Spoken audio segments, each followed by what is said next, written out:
Olá pessoal, tudo bem? Professor Flávio, aula de literatura. Galera, nós na aula passada nós falamos sobre Carlos Drummond de Andrade, né? Agora eu vou falar com vocês sobre Cecília Meirelles, tá ok? Seguindo aí a partir da página 30, são vários autores. Então o que eu vou fazer? Eu vou falar sobre esses vários autores, né? Então, nas próximas aulas ainda tem Vinícius, tem Murilo Mendes, tem Jorge de Lima, né? E aí eu vou falar um pouquinho sobre esses autores e depois a gente vai voltar fazendo os exercícios referentes a esses autores. Como, por exemplo, na aula passada a gente falou de Drummond. Se você abrir na página 43, 44... 45 tem poemas do Drummond, né? 42 fala do Drummond, a 40 vai falar do Vinícius de Moraes, né? 41 vai falar do Murilo Mendes, a página 37 e 38 fala da Cecília Meirelles e do Vinícius de Moraes. Então assim, tem bastante atividade sobre cada autor e vai ser legal a gente fazer assim. A teoria, quando vocês precisarem, vocês correm nos vídeos. E aí, quando eu passar todos os autores, eu venho fazendo o exercício de cada um deles, da apostila.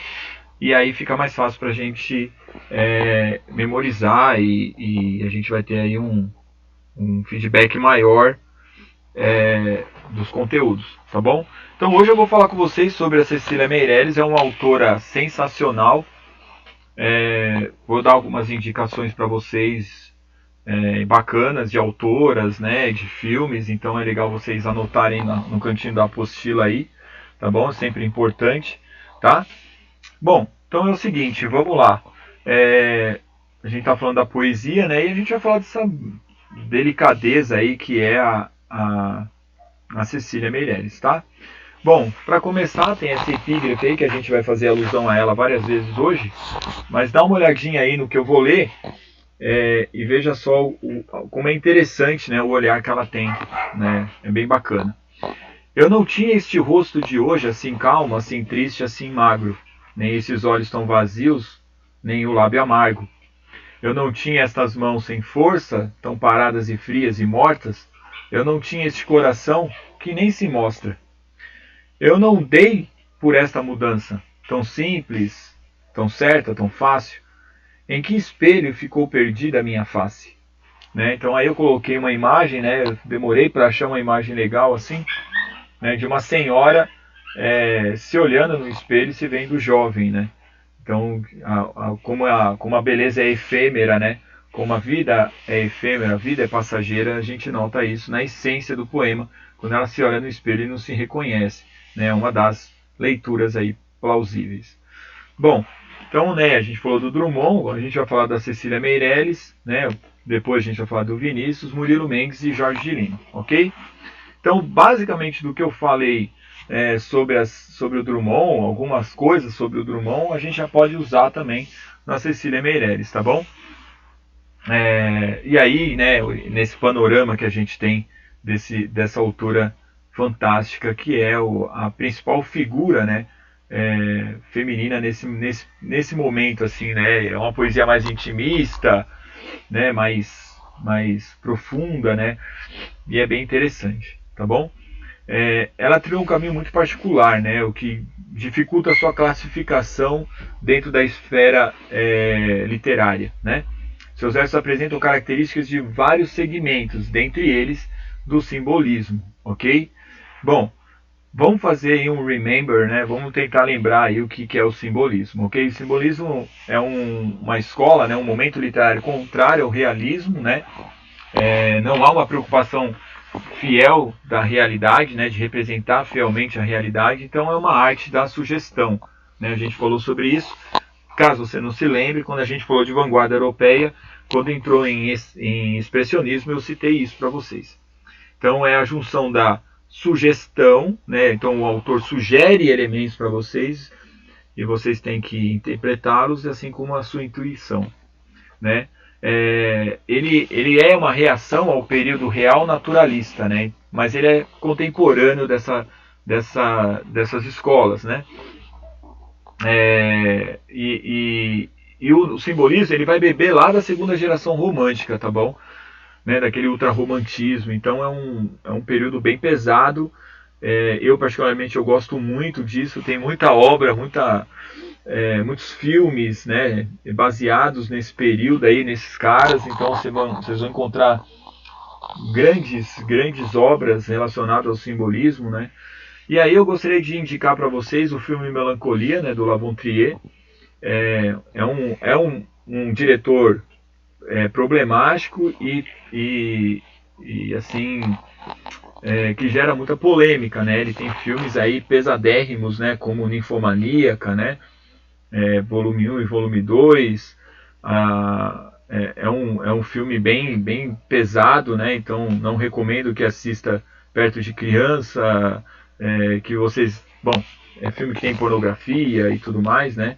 Sexo explícito, então é meio perigoso. Ele tem o Anticristo também, que é um filmaço, né? Eu gosto muito, né? E também envolve questões sexuais, então não é um filme para menor, então tem que tomar cuidado.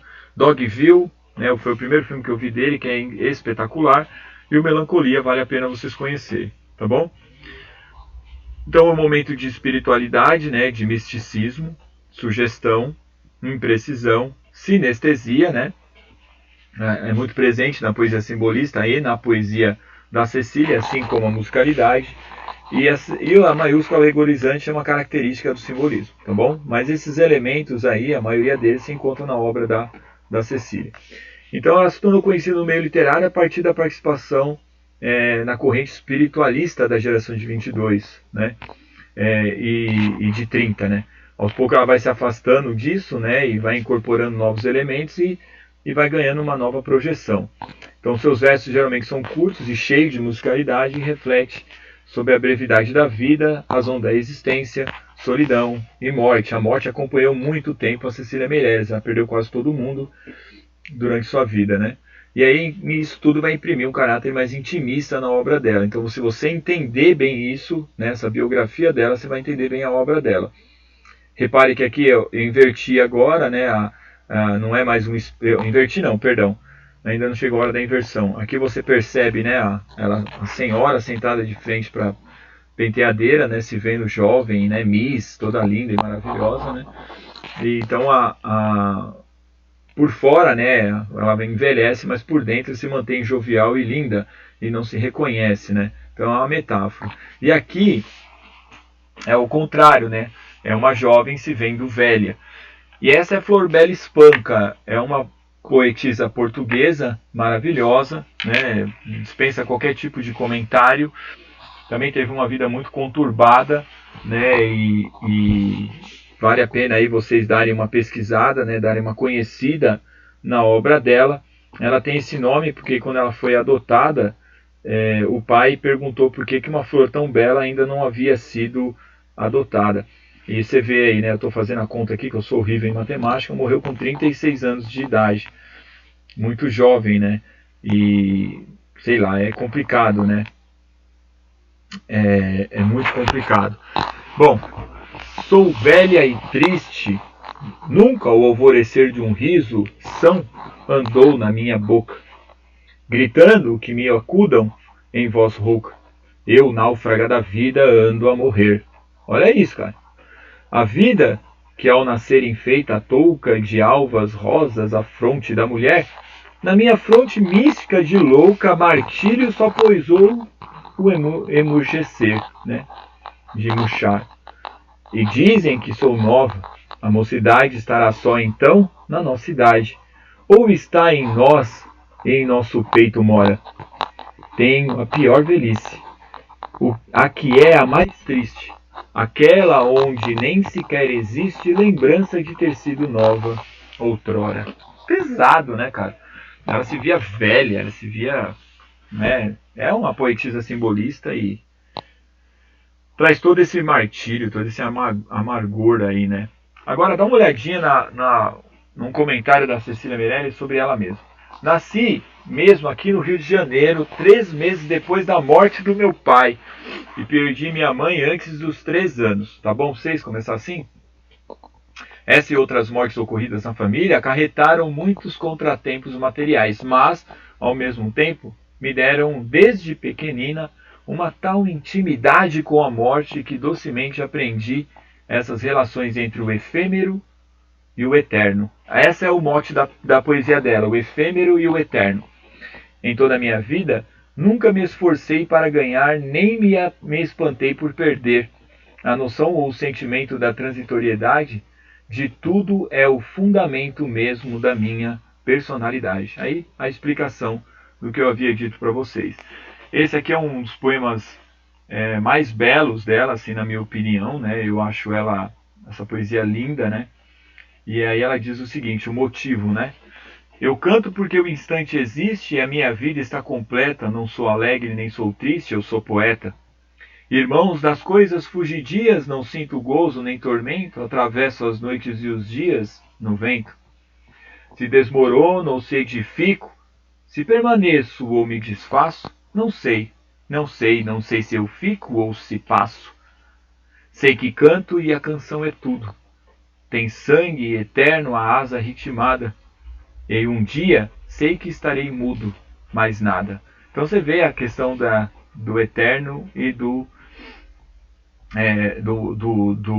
da transitoriedade, né? Do eterno e do efêmero, né? É sensacional, é uma mulher incrível, que dispensa qualquer tipo de comentário, né? Eu vou aproveitar o seguinte, já que não durou 10 minutos, né, 11 minutos agora, eu vou fazer o seguinte, eu vou aproveitar e eu já vou falar com vocês do Vinícius também. Aí a gente já mata dois autores de uma vez, né? E fica bacana aí a ideia para a gente poder fazer depois os exercícios. E tem mais tempo para falar do Jorge Lima, que eu quero tanto. Então, Vinícius de Moraes, né, conhecido como Poetinha, né? Isso é bacana também lembrar, né? Vocês conhecem ele certamente, já tiveram contato com a obra dele, né? Ele está até no Procurando Nemo, quando aparece o primeiro momento que aparece a clínica do dentista, está tocando Garota de Ipanema, dele do Tom Jobim, né? Uma das poesias mais famosas do Vinícius de Moraes é Pensem nas crianças mudas telepáticas, pense nas meninas cegas e inexatas, pense nas mulheres rotas e alteradas. Pense nas feridas como rosas cálidas, mas não se esqueçam da rosa, da rosa de Hiroshima, a rosa hereditária, a rosa radioativa, estúpida e inválida, a rosa com cirrose, a anti-rosa atômica, sem cor, sem perfume, sem rosa, sem nada.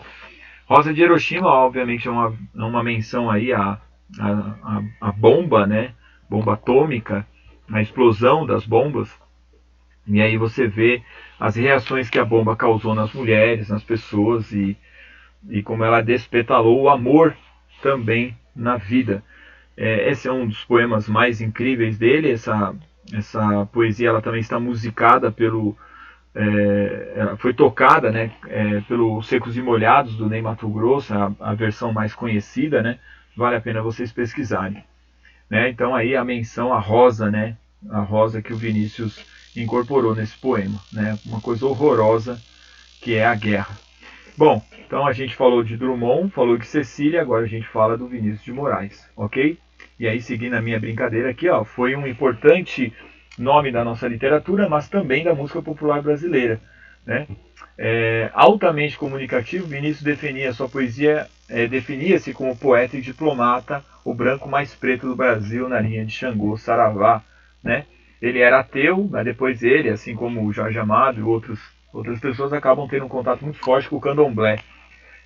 Didaticamente, sua produção poética é dividida em duas fases. A primeira, mostrando-se inteiramente ligada a características simbolistas, né? Então, paralelo aí com a Cecília, o que eu mostrei para vocês, né?